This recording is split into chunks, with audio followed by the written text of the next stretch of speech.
வணக்கம். என் பேர் Maheswari. Eternal bliss அப்படிங்கிற எங்களோட பேஜ் பார்த்துருப்பீங்க. அது எங்களோட ஆர்கானிக் ஸ்டோரோட இன்ஸ்டா, யூடியூப் சேனல் அது. இப்போ அதில் வந்து நாங்கள் சமீபமாக ஒரு ஒரு 90 பழமொழிகளை பற்றி விளக்கி அதை போட்டிருந்தோம். சின்ன ஷார்ட்ஸ் மாதிரி. அது நிறைய பேருக்கு பிடிச்சி எனக்கு நிறைய நல்ல கமெண்ட்ஸ் வந்தது. ஃபோன் பண்ணியும் சொல்லியிருந்தாங்க. அதை தொடங்கிறதுக்கு எனக்கு இன்ஸ்பிரேஷனாக இருந்தது என்ன அப்படின்னு நான் யோசித்து பார்க்கும்போது, சிறு வயதுலேருந்தே எங்கள் அப்பா வந்து நிறைய பழமொழிகளாக இருக்கட்டும், இல்லை தமிழில் திருக்குறள், நிறைய பாடல்கள், நாலடியார், அந்த மாதிரி இதெல்லாம் சொல்லி சொல்லி அதை வச்சு எங்களுக்கு புரிய வைப்பாங்க சில விஷயங்களை. சின்ன வயசில் நிறைய கதைகளும் கேட்டு எல்லாருமே நம்ம வளர்ந்துருப்போம். எங்கள் வீட்லேயும் அது உண்டு.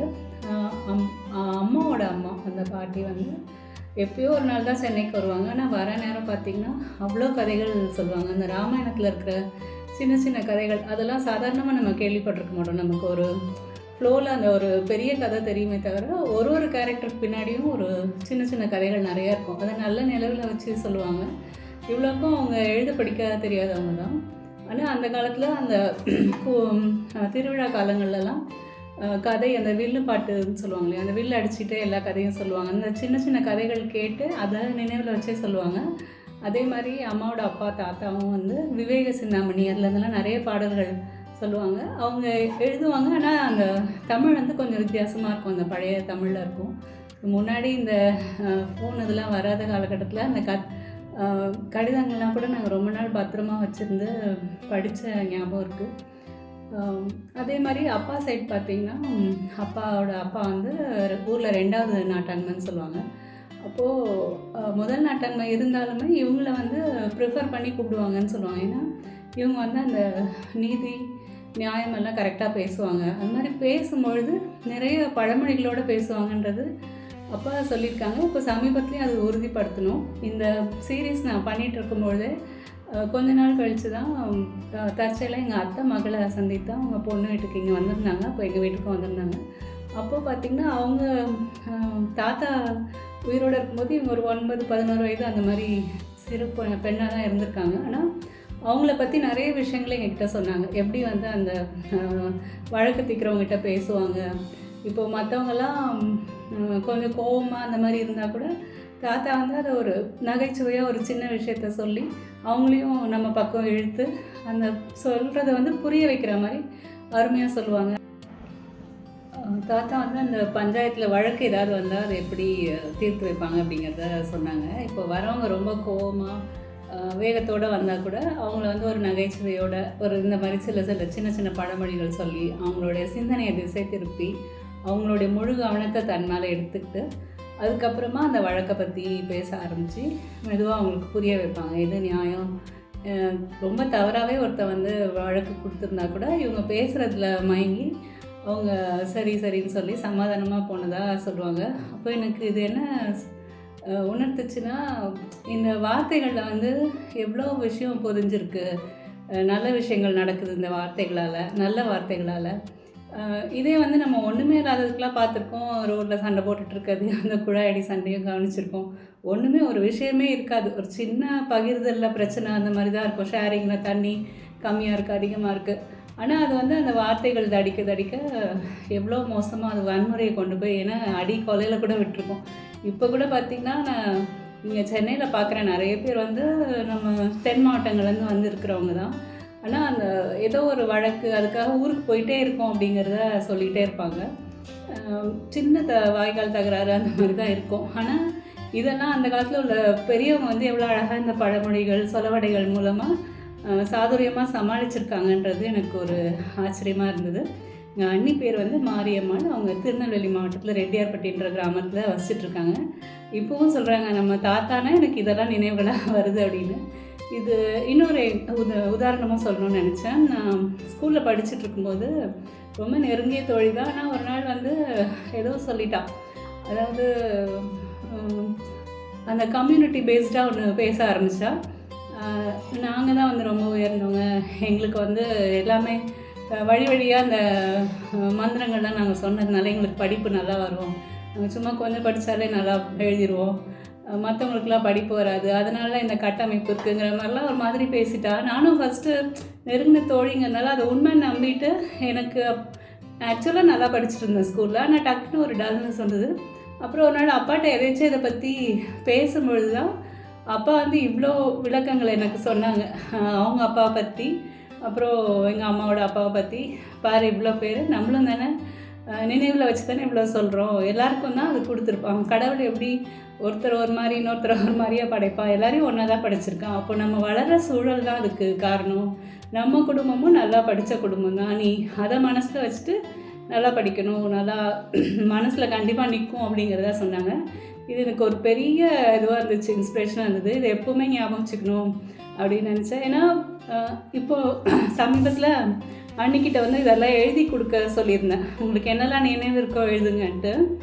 அதில் வந்து அவங்க சொன்னது வந்து இதுக்கு ஒரு எக்ஸாம்பிளாக இருந்துச்சு. பதறிய காரியம் சிதறி போகும் அப்படின்னு ஒன்று சொல்லியிருக்காங்க. அப்புறம் எண்ணம் போல் வாழ்க்கை அப்படின்னு தாத்தா சொல்லுவாங்க அப்படின்னாங்க. அப்போ எண்ணம் போல் வாழ்க்கையில் நம்ம என்ன நினைக்கிறோமோ அந்த மாதிரி தான் நம்ம வாழ்க்கை நம்ம போக்க கொண்டு போகும். நல்லது நினச்சா நல்லதாக போகும், எப்போவுமே நெகட்டிவிட்டிலே இருந்தோன்னா அந்த நெகட்டிவிட்டிலே இருக்கும் அப்படின்னு இருந்துச்சு. அப்புறம் இன்னும் நிறைய வித்தியாசமான சில இதுகள் நம்ம ஆல்ரெடி தெரிஞ்சதாக இருக்கும். இப்போ விளையும் பயிர் மொழிகளே தெரியும், எல்லாருக்கும் தெரியும். 5இல் விளையாதது 50இல் விளையுமா, தாயை போல பிள்ளை நூலை போல சேலை, இதுவும் கேட்டிருப்போம். அப்புறம் கரும்பு கட்டோடு இருந்தால் எறும்பு எட்டி பார்க்காது. இது என்ன எனக்கு உணர்த்துச்சுன்னா, நம்ம வந்து ஒரு கூட்டமாக கம்யூனிட்டியாக இருக்கும்பொழுது நமக்கு நிறைய பாதுகாப்பு கிடைக்கும். இப்போ கட்டோடு இருக்க கரும்பை சீக்கிரமாக போய் எறும்பு வந்து சாப்பிட ஆரம்பிக்காது. இப்போ தனித்தனியாக பீஸாக நம்ம சாப்பிட்டுட்டு துப்பி போட்டு அதை பார்த்திங்கன்னா சுற்றி அவ்வளோ எறும்பு இருக்கும். அப்போது நம்ம சமீபத்துலேயும் நான் ஒரு வீடியோ பார்த்தேன். அதில் என்னென்னா எப்படி வந்து கம்யூனிட்டி லிவிங் நிறைய ஹெல்ப் பண்ணுது. முக்கியமாக அந்த ஜெயின் சமூகத்தை பற்றி போட்டிருந்தாங்க. அவங்க எப்படி இவ்வளோ பணக்காரங்களாக இருக்காங்கன்னா, அவங்க ஒருத்தருக்கு ஒருத்தர் விட்டு கொடுக்காம அவங்க சமூகத்துக்குள்ளே தான் பிஸ்னஸ் நடக்குமா. அந்த மாதிரி இப்போ ஒரு ஆடிட்டர்னால் அவங்க குடும்பத்துலேயே ஒருத்தர் ஆடிட்டராக படிக்க வச்சுருவாங்க. அந்த வேலையை கூட வெளியில் உள்ள ஒருத்தர் கொடுக்க மாட்டாங்க. அந்த மாதிரி பண விஷயத்துலையுமே அவங்க வட்டிக்கே வாங்க மாட்டாங்க, அவங்களுக்குள்ளேயே ரொட்டேட் பண்ணிப்பாங்க. அதே மாதிரி நம்மளும் அந்த ஒரு சமூகத்தோடு இருக்கும்பொழுது நிறைய உதவிகள் நமக்கு கிடைக்க வாய்ப்பு இருக்குது. இந்த மாதிரி இப்போ நம்ம சமீபத்தில் கேள்விப்படுறோம், அந்த வட்டி இந்த வட்டின்னு இஷ்டத்துக்கு எல்லோரும் வட்டிக்கு வாங்குகிறாங்க. ஒரு அந்த கம்யூனிட்டி மனப்பான்மை ஒரு கூட்டமைப்போடு இருக்கும்பொழுது ஒருத்தருக்கு ஒருத்தர் உதவிக்கலாம். ஆனால் அதுலேயும் நேர்மையாக நியாயமாக இருக்கணும், அதில் மாற்று கருத்தே இல்லை. ஆனால் யாருக்கோ ஒருத்தனுக்கு வந்து அநியாய வட்டி கொடுக்கறதுக்கு பதிலாக நம்மளுடைய சொந்தக்காரங்களுக்கே நம்ம அதை ஒரு குறைந்த இதில் வந்து வாங்கி மாற்றிக்கொள்ளனால இது எனக்கு தோணுச்சு. அதே மாதிரி தீராய கோபம் போராய் முடியும் அப்படின்னு சொல்லுவாங்களாம். அது வந்து கோபம் வந்து தீராமல் இருந்துச்சு அப்படின்னா பேசி தீர்த்துக்கணும் அப்படிங்கிறது தான். எதனால் எனக்கு கோபம் வந்துச்சு, ஏன் நான் இப்படி ஃபீல் பண்ணுறேன் அப்படிங்கிறத நம்ம பேச பேச வந்து அந்த பகைங்கிறது உள்ளுக்குள்ளே இல்லாமல் சுலபமாக நம்மளால் வாழ முடியும். காற்றுள்ள போதை தூற்றிக்கொள், குப்பையில் இருந்தாலும் குன்னிமுத்து தான். குன்னிமுத்துங்கிறது இப்போ இங்கே வந்து குண்டுமணின்னு நம்ம சொல்லுவோம் சென்னையில். அது இப்போ குப்பையாகவே இருந்தாலுமே அந்த முத்து வந்து உங்களுக்கு பார்க்க ஒரு அழகாக அருமையாக இருக்கும் இல்லையா, அதை சொல்கிறாங்க.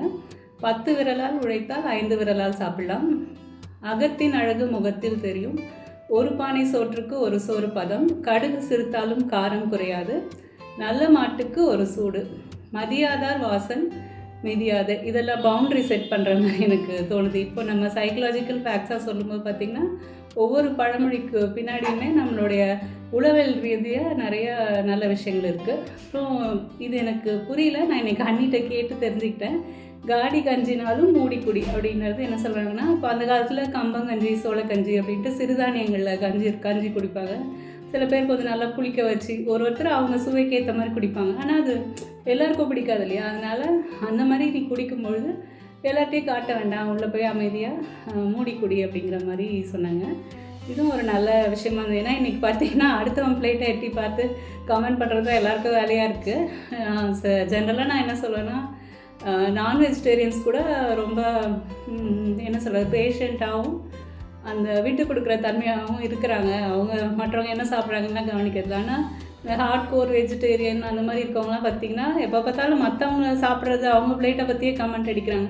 முதல்ல நம்ம சாப்பிட்றதுனால தான் நமக்கு பிரச்சனை வருதானே நமக்கு தெரியாது. நம்மளுடைய மன ரீதியான விஷயங்கள் நிறைய விஷயங்கள் இருக்குது நமக்கு உடம்புல பிரச்சனை வரத்துக்கு. இதை சாப்பிடாத அப்படின்றதே இப்போது சோஷியல் மீடியாவில் ஒரு பெரிய விஷயமா இருக்குது. ஸோ இதுக்குமே இது ஒரு நல்ல கருத்தாக இருக்க மாதிரி இருக்குது. தாயும் மகளுமாக இருந்தாலும் வாயும் வயிறும் வேறு வேறு தான். இதுவும் ரொம்ப நல்ல ட்ரூத்துன்னு சொல்லணும். ஒரு பெரிய சைக்கலாஜிக்கல் ஃபேக்ட் இதுவும். நம்ம எல்லாம் ஒன்று நினச்சிக்கிறோம். இப்போ ஒரு பொண்ணுக்காக நம்ம டிசைட் பண்ணுறோம், பையனுக்காக நம்ம டிசைட் பண்ணுறோம். அந்த பவுண்டரியும் இது சொல்லுது. என் அம்மா பொண்ணா ஒரே வீட்டில் இருந்தாலும் அவளோட எண்ணங்கள் வேறு, உன்னோட எண்ணங்கள் வேறு. அவள் வாழ்க்கையை வாழ விடணும், நீ உன்னோடைய வாழ்க்கையை ஒழுங்காக வாழணும். எல்லோரும் என்ன நினச்சிக்கிறாங்க, மகளோட வாழ்க்கை தான் தன்னோட வாழ்க்கைன்னு நினச்சிட்டு தான் வாழ்க்கையை கெடுத்துட்டு அவளையும் ஒழுங்காக வாழ விடாமல் அந்த மாதிரி இருக்காங்க. இதுக்கு ஒரு நல்ல பழமொழி இது, குறைக்குடம் கூத்தாடும். இதுவும் எனக்கு ரொம்ப பிடிச்சிருந்தது. அதே மாதிரி நிறைக்குடம் தழும்பாதம்னு சொல்லுவாங்க. அதாவது ரொம்ப சலசலன்னு பேசிகிட்டே இருக்கவங்க பார்த்திங்கன்னா உள்ள ஸ்டஃப் இருக்காது அப்படின்னு சொல்லுவாங்க. ரொம்ப அமைதியாக இருக்கவங்களுக்கு வந்து நிறைய கான்செப்ட்ஸ் உள்ள ஓடிக்கிட்டே இருக்கும், அதனால தான் அவங்க அமைதியாக இருக்காங்க அப்படிங்கிற மாதிரி. நல்ல தொடக்கம் நல்ல முடிவை தரும், தன் கையே தனக்கு உதவி. இந்த நல்ல தொடக்கமும் கரெக்ட் தான். நீங்கள் தொடங்கும் போதே நல்லா யோசித்து நல்ல விஷயமாக தொடங்கும்பொழுது அது ஒரு நல்ல முடிவை தருது. அதே மாதிரி தன் கையே தனக்கு உதவி. என்ன தான் சொன்னாலும் நம்மளும் கடவுளும் மட்டும்தான், தனியாக தான் வந்தோம், தனியாக தான் போக போகிறோம். அதனால் நம்மளுடைய உதவியை நாமளே தான் தேடிக்கணும் கடவுள் துணையோடு அப்படிங்கிறதையும் இது சொல்லுது. இதே மாதிரி நம்ம சொந்தக்காரங்கன்ட்டு இல்லை, எங்கள் அப்பாவோட ரொம்ப க்ளோஸ் ஃப்ரெண்ட் அவங்க. எங்களுக்கு ஆக்சுவலாக ஒரு தமிழ்வாதியார், அப்பா கூட வேலை செய்தார், பாலசுப்ரமணியம் சார்ன்ட்டு, எல்லாம் டிஏபி சார்னு சொல்லுவோம். அவர் வந்து ஹோமியோபதியும் படித்து நாங்கள் எல்லாருமே ஹோமியோபதிக்காக அவர்கிட்ட தான் போயிட்டுருந்தோம். அவரும் நிறைய இந்த மாதிரி விஷயங்கள் சொல்லுவார். இப்போ சமீபத்தில் அவங்க மகன் நக்கீரன் அண்ணாவையும் பார்த்துட்ருக்கோம். அவங்களும் எல்லா லாங்குவேஜ்லேயுமே ஒரு புலமை இருக்கும், தமிழ்லேயும் வரும், ஆங்கிலத்துலேயும் இருக்கும். இந்த மாதிரி நம்மளை சுற்றி இருக்கவங்களுடைய இந்த மாதிரி நல்ல நல்ல கருத்துக்கள், நல்ல நல்ல விஷயங்கள் தான் நம்மளுடைய வாழ்க்கையும் நம்ம எப்படி பேசுகிறோம், எப்படி நடந்துக்கிறோங்கிற போக்கையும் வழி நடத்துதே தவிர, இதுதான் உண்மையான சொத்தே தவிர, நம்ம நினைக்கிற மாதிரி இந்த வீடு, பணம், காசு, நகை இதெல்லாம் நமக்கு சொத்து கிடையாது. அதனால் நம்ம உண்மையான சொத்து என்னங்கிறத உணர்ந்துட்டு அதை விரும்பி அதை நோக்கி வாழ தொடங்கும் போது எல்லாரோட வாழ்க்கையுமே மேன்மையாக இருக்கும். நன்றி.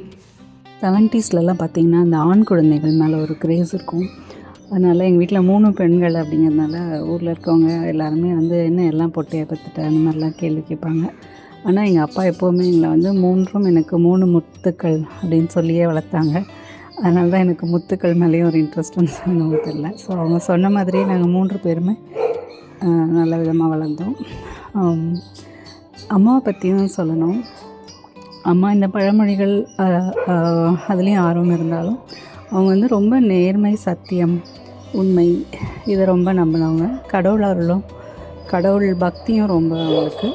எல்லாத்தையுமே அந்த சரண்டர் மோட்னு சொல்கிற மாதிரி கடவுள் பொறுப்பில் விட்டுட்டு நிறைய விஷயங்களில் அவங்க அதில் வெற்றியும் கண்டிருக்காங்க. இதையும் சொல்லணும்னு தோணிச்சிருக்காங்க.